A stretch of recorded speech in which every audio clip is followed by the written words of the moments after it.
হেফজখানা যে কত জরুরি জিনিস এবং এই মেহনতটা কত মহান মেহনত, এটা আমাদের উপলব্ধি করা দরকার। আমি হাফেজ নই, তো হাফেজ না হওয়ার যে কী দুঃখ আমি কিছু বুঝি। এইগুলো নিয়ে তাদের একটু বাড়তি মাথা ব্যথা, ফলে সুযোগ সুবিধা পেলেই তারা এ নিয়ে কথা তোলে। যেই বাবা মায়ের সন্তানেরা হেফজখানা সমূহে পড়ে তারা কতই না সৌভাগ্যবান। এমনি তো শিশুরা মাসুম, এই মাসুম বাচ্চারা করছে এক মহান কাজ। কাজে এরা স্নেহ এবং শ্রদ্ধা দুইয়ের উপযুক্ত। সামাজিকভাবেও ভাবা উচিত, প্রতিষ্ঠানসমূহেরও ভাবা উচিত। একজন হাফেজ সাহেব যে মেহনত করে, এই মেহনত আর কে করে? তারা তো সহ্য করছে। আমি তো মনে হয় কিছুই পারতাম না। হেফজখানা যদি আমাকে পড়াতে দেওয়া হতো, আমি কতটুকু পারতাম সন্দেহ আছে। এই ক্ষেত্রে আমার একটা পরামর্শ, আমি অনেক সময় এটা বলেছি যে হেফজখানার কাজ হওয়া উচিত, শিফটিং হওয়া উচিত শিক্ষকদের। আসসালামু আলাইকুম ওয়া রাহমাতুল্লাহি ওয়া বারাকাতুহু। আমরা দেখতে পাই যে হেফজখানা নিয়ে আমাদের সমাজে অনেক রকম বিতর্ক আছে। হেফজখানা ছাত্রদেরকে মারধর করা ইত্যাদি অনেক প্রসঙ্গ বারবার উঠে আসে, যার কারণে অনেকে হেফজখানাকে একটি অপ্রয়োজনীয় অদরকারি ব্যাপার বলে মনে করেন। আমরা হুজুরের কাছে জানতে চাব হেফজখানার গুরুত্ব কতটুকু, হেফজখানায় শাস্তি দেওয়ার ক্ষেত্রে এই যে মাত্রা ছাড়িয়ে যাওয়া, এটা বন্ধ হবে কিভাবে? আলহামদুলিল্লাহ নাহমাদুহু ওয়া নুসাল্লি আলা রাসূলিল কারীম। আম্মা বা'দু ফাআউযু বিল্লাহি মিনাশ শাইতানির রাজীম। বিসমিল্লাহির রহমানির রহিম। ইন্না নাহনু নাযালনা যিকর ওয়া ইন্না লাহু লাহাফিজুন। সাদাকাল্লাহুল আযীম। খুবই গুরুত্বপূর্ণ একটা বিষয়ে সামনে আনলে। তো এ কথা তো সত্য যে হেফজখানায় মারামারি হয়, এই বিষয়টা বিভিন্ন সময় সামনে আসে। কিন্তু আমার প্রিয়, বিষয়টা কি কেবল হেফজখানার? প্রাথমিক শিক্ষার যত ধারা আছে তো এটা সব জায়গায় চলছে, কম বেশি সব জায়গায় আছে। আর হেফজখানা বাংলাদেশে শত শত নয়, হাজার হাজার হাজার হাজার হাজার হাফিজি মাদ্রাসা এবং তাতে বিপুল পরিমাণ ছাত্র পড়াশোনা করে। তো এত হাজার হাজার প্রতিষ্ঠানের ভিতর এমন কিছু ঘটনা ঘটতেই পারে, সবই বলা যায় না এটাকে। আর এটা কেবল হেফজখানার কথা নয়, প্রাথমিক সব শিক্ষা প্রতিষ্ঠানে এটা আছে। স্কুল সম্পর্কে অনেকেই জানে এটা, আমার নিজের অভিজ্ঞতা আছে এবং বিভিন্ন কথা এখনও কানে আসছে। এই আধুনিক কাল যেখানে না মারা সম্পর্কে নানাভাবে প্রচারণা হচ্ছে এবং সেই প্রচারণাটা করছে বেশি যারা, তাদের শিক্ষা প্রতিষ্ঠানেই তো এগুলি চলছে হরদম। আমাদের নিয়ে অভিযোগ, হেফজখানাগুলো নিয়ে অভিযোগ যারা করছে তাদের চোখে ওইগুলি কতটুকু আসছে আমি জানি না, কিন্তু কেন আসবে না? আর হেফজখানাটাই বা কেন আসছে? তো এক শ্রেণীর মানুষই আছে, দিনই শিক্ষা প্রতিষ্ঠান, দিনদার এবং দিন সম্পর্কিত যা কিছু আছে, এইগুলো নিয়ে তাদের একটু বাড়তি মাথা ব্যথা, ফলে সুযোগ সুবিধা পেলেই তারা এ নিয়ে কথা তোলে। হেফজখানা যে কত জরুরি জিনিস এবং এই মেহনতটা কত মহান মেহনত, এটা আমাদের উপলব্ধি করা দরকার। আমি হাফেজ নই, তো হাফেজ না হওয়ার যে কী দুঃখ আমি কিছু বুঝি। হাফেজ হওয়া এত আলেম হওয়ার, একজন আলেম হওয়ার জন্য যা দরকার তার অর্ধেক হয়ে গেল। আলেম তো কোরআন কারিম নিয়েই মূলত, হাদিস, ফিকহ, তাফসীরে সব কিছু তো কোরআন মাজিদ কেন্দ্রিক।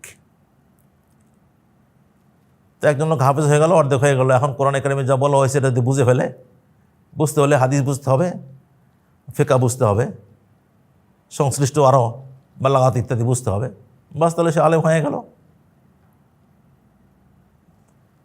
তো এ তো একটা মহান কাজ। আল্লাহ, আমি যে আয়াত পড়েছি, আয়াত আল্লাহ তাআলা বলেছেন যে কোরআন মাজিদ সম্পর্কে বলেছেন যে কোরআন জিকির, কোরআনের এক নাম জিকির, উপদেশ বাণী, আমি নাজিল করেছি, আমি এর রক্ষাকর্তা, সংরক্ষক। তা আল্লাহ জাল্লা শানহু এই সংরক্ষণের কাজ করাচ্ছেন হেফজখানাগুলির মাধ্যমে। সংরক্ষণের বিভিন্ন দিক আছে। একটা দিক, সংরক্ষণের একটা দিক হলো কোরআন মাজিদের শব্দাবলী হেফাজত করা, যাতে এর কোনো একটা শব্দের মধ্যে কেউ কোনো বিকৃতি ঘটাতে না পারে। আরও বিভিন্ন দিক আছে সংরক্ষণের, তো এইটা একটা দিক যে শব্দাবলী সংরক্ষণ। তো এই শব্দসমূহ সংরক্ষণ করছে হাফেজ সাহেবরা। আর দুনিয়ার সব জায়গাতেই বেশি সংখ্যক লোক হাফেজ হয় শৈশবেই।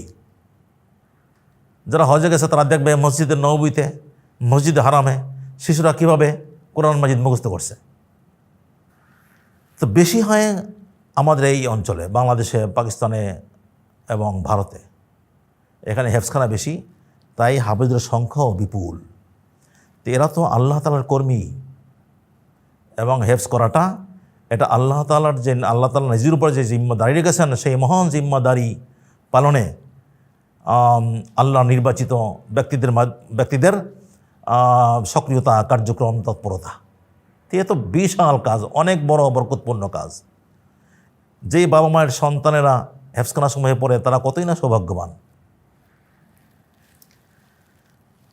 বাকি যে কথা বলছিলাম, যত হাজার হাজার প্রতিষ্ঠানে এমন কিছু ঘটনা ঘটতে পারে, তবে ঘটাটা উচিত নয়।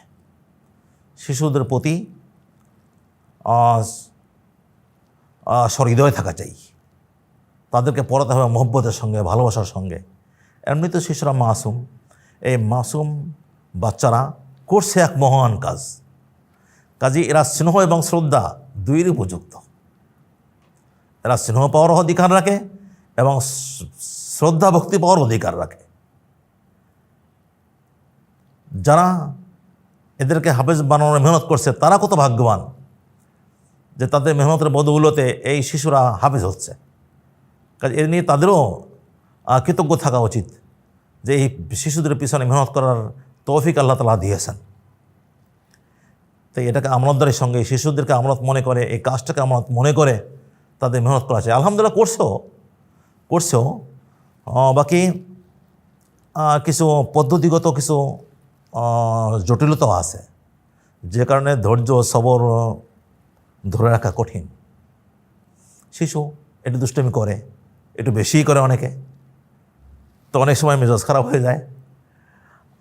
আবার মেজাজ খারাপ হওয়ার আরও একটা কারণ হলো, একজন হাফেজ সাহেব যে মেহনত করে, আমরা তো এগুলি চিন্তা করি না, এগুলি নিয়ে ভাবি না। এগুলো ভাবা উচিত, সামাজিকভাবেও ভাবা উচিত, প্রতিষ্ঠানসমূহের ভাবা উচিত। একজন হাফেজ সাহেব যে মেহনত করে, এই মেহনত আর কে করে? সেই শেষ রাতে ওঠে, আবার রাত 10টা, 10:30, 11টার দিকে ঘুমাতে হয়, শিশুদেরকে ঘুম পাড়াতে হয়। নিজে আগে উঠে শিশুদেরকে ঘুম থেকে জাগাতে হয় মমত্বের সঙ্গে, আবার মমতার সঙ্গে তাদেরকে ঘুম পাড়িয়ে নিজে ঘুমাতে হয়। বাকি সময়টা এদের দিকে নজর সতর্ক দৃষ্টি রাখতে হয়। তাহলে কতটা মেহনত একজন হাফেজ সাহেব করে, এবং এটা সহ্য করা কতজনের পক্ষে সম্ভব? তারা তো সহ্য করছে, আমি তো মনে হয় কিছুই পারতাম না। হেফজখানা যদি আমাকে পড়াতে দেওয়া হতো, আমি কতটুকু পারতাম সন্দেহ আছে। কারণ এতক্ষণ লেগে থাকা একটা কাজের পিছনে, মহান কাজও, বরকতপূর্ণ কাজও কতক্ষণ করা যায়, শরীর কতক্ষণ সইতে পারে। এই ক্ষেত্রে আমার একটা পরামর্শ, আমি অনেক সময় এটা বলেছি যে হেফজখানার কাজ হওয়া উচিত, শিফটিং হওয়া উচিত শিক্ষকদের।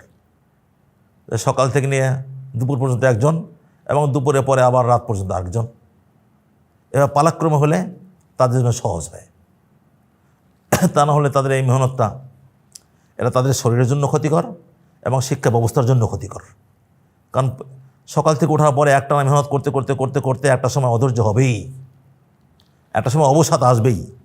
অবসাদ যখন আসবে তখন সে ওদের প্রতি ভালোভাবে লক্ষ্য করতে পারবে না, ফলে ওদের সময় নষ্ট হবে, ওরা মনোযোগ দিয়ে পড়তে পারবে না। আবার মেজাজ খারাপ হয়ে গেলে তখন ধৈর্য হারা হয়ে হয়তো এমন এমন কাজ করে বসবে যা নিয়ে মানুষ আপত্তি করবে। এই জন্য শিক্ষা প্রতিষ্ঠানের সময়ে এটা হওয়া দরকার যে শিক্ষকরা এরকম পালা করবে যে সকাল থেকে দুপুর পর্যন্ত কিছু সংখ্যক শিক্ষক, এরপরে আবার দুপুরে পর রাত পর্যন্ত আরেক দল। এইভাবে যদি মেহনত করে তাহলে আমার মনে হয় এটা একটু কমবে, মারামারি কমবে এবং কাজের বরকত বাড়বে।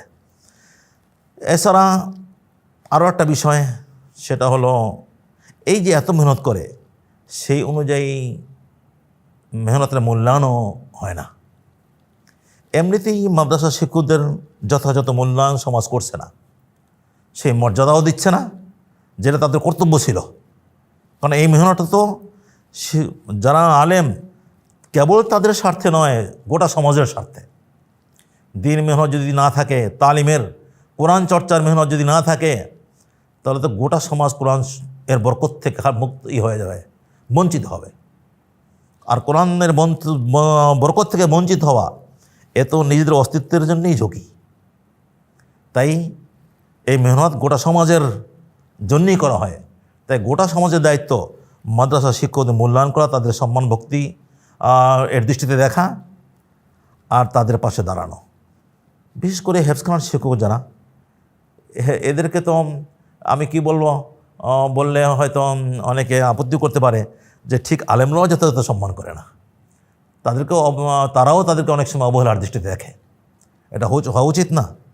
কারণ তারা যেই কাজ করছে, এই কাজের দুনিয়ায় বল্লা দেওয়ার ক্ষমতা কে রাখে? তো এটাকে শ্রদ্ধার দৃষ্টিতে দেখা উচিত এবং তাদের মূল্যায়ন করা উচিত। মূল্যায়ন যেমন শ্রদ্ধা ভক্তিতে, সুবিধা প্রদানে, ঠিক তেমনি ওজিফা ও বেতন দেওয়ার ক্ষেত্রেও যে এমনভাবে তাদের ওজিফা বা বেতন দেওয়া চাই, সম্মানী দেওয়া চাই, যাতে করে তারা মোটামুটি ইজ্জতের সঙ্গে চলতে পারে। তাদের যাতে পেটের টান, আর্থিক কষ্টের পেরেশানি না থাকে। কারণ ওই পেরেশানি থাকলে তাহলে মনোযোগ দিয়ে এই কাজ তারা করতে পারবে না। তারা যাতে মনোযোগের সঙ্গে খুশি মনে এই মেহনতটা করতে পারে, এই জন্যে তাদের পারিবারিক আর্থিক যে দুশ্চিন্তা, তা থেকে মুক্ত রাখাও জরুরি।